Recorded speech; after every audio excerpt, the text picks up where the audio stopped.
Hey guys, this is Mad Pup for part one of my Supremacy 1914 playthroughs.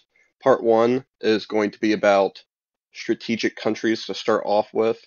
In some game modes that you decide to play, you'll be given the option of what country to start off with.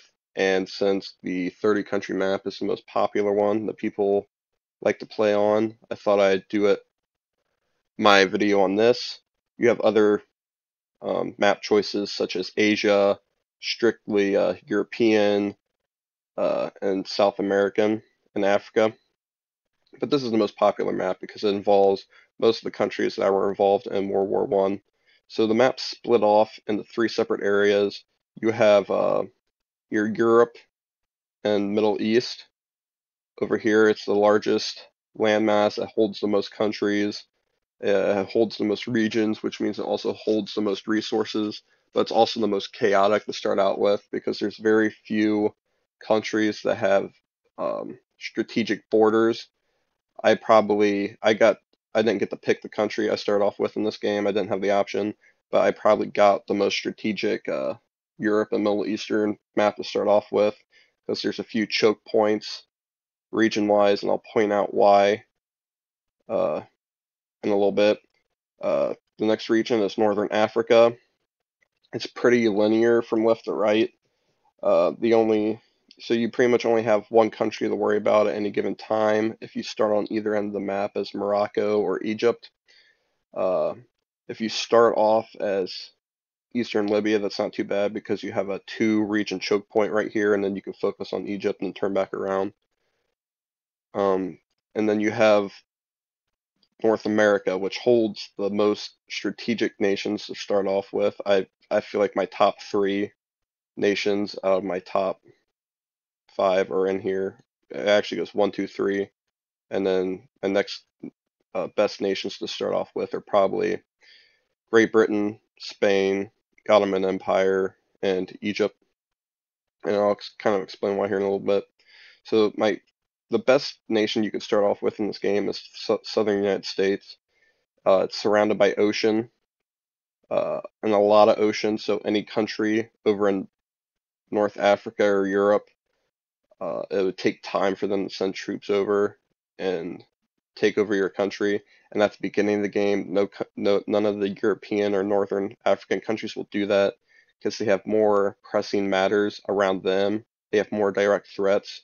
So Morocco or Spain's never going to send troops in force to come attack you because Spain's got France to worry about, Morocco's got West Algeria to worry about.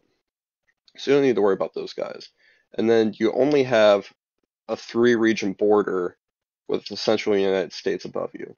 So you can send troops from your seven most southern borders or seven most southern regions, and you could send them north.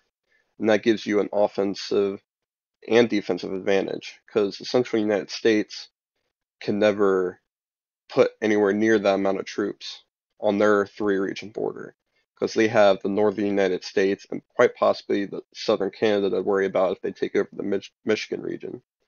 So they have Central United States as a four region northern border that they need to keep troops on unless they make a alliance up north, which will take them time to do. They won't be able to move those troops right away. So you get the early advantage and you want to take advantage of that moving north.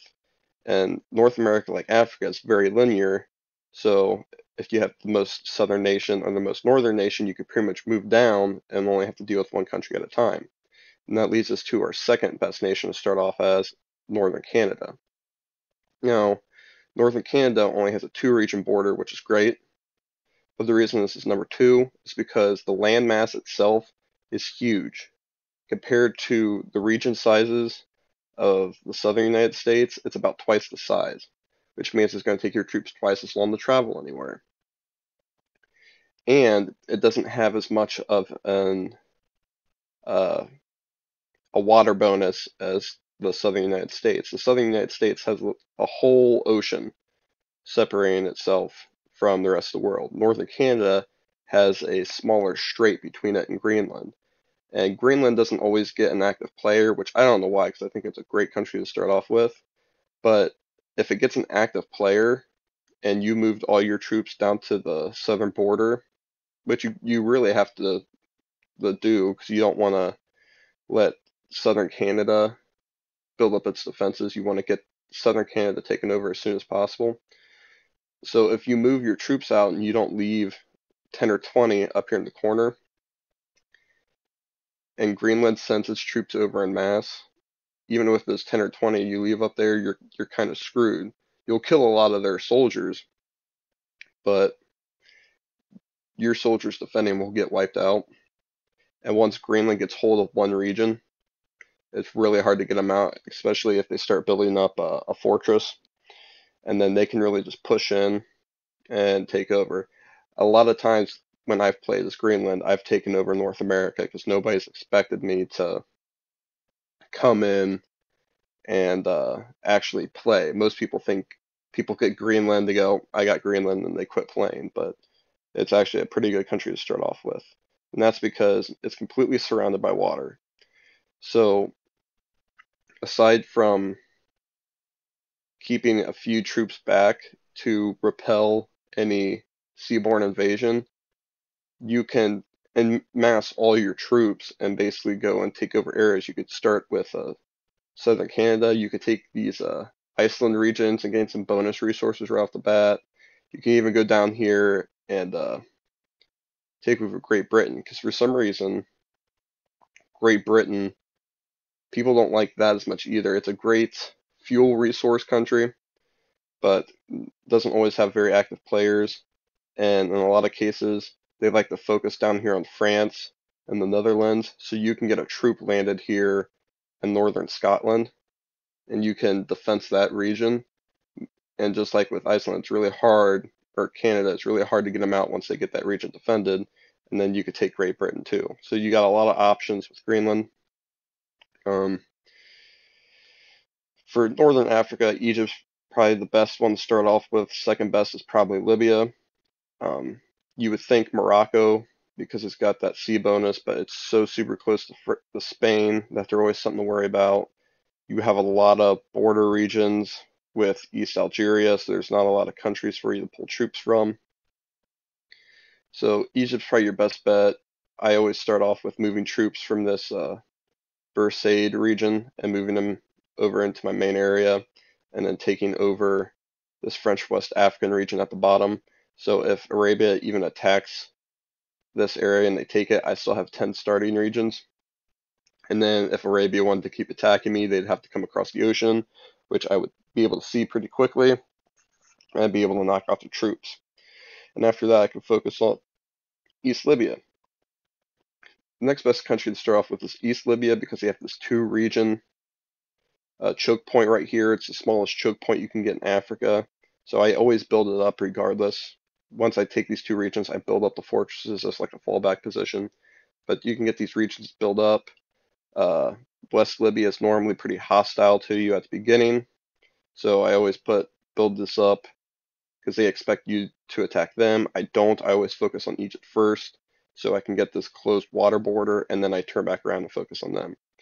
And then the next best one is Ottoman Empire. The only thing about this is you want to get your capital moved out of Constantinople and into your main land force because you don't want to have to worry about defending it from Greece and Romania. So I move the capital out and I start building up a fortress because I still want to keep that. It's a nice landing spot when I want to move into more mainstream Europe, but I don't want my capital to be threatened like that. And then it's got a lot of double iron and wood regions, which is nice.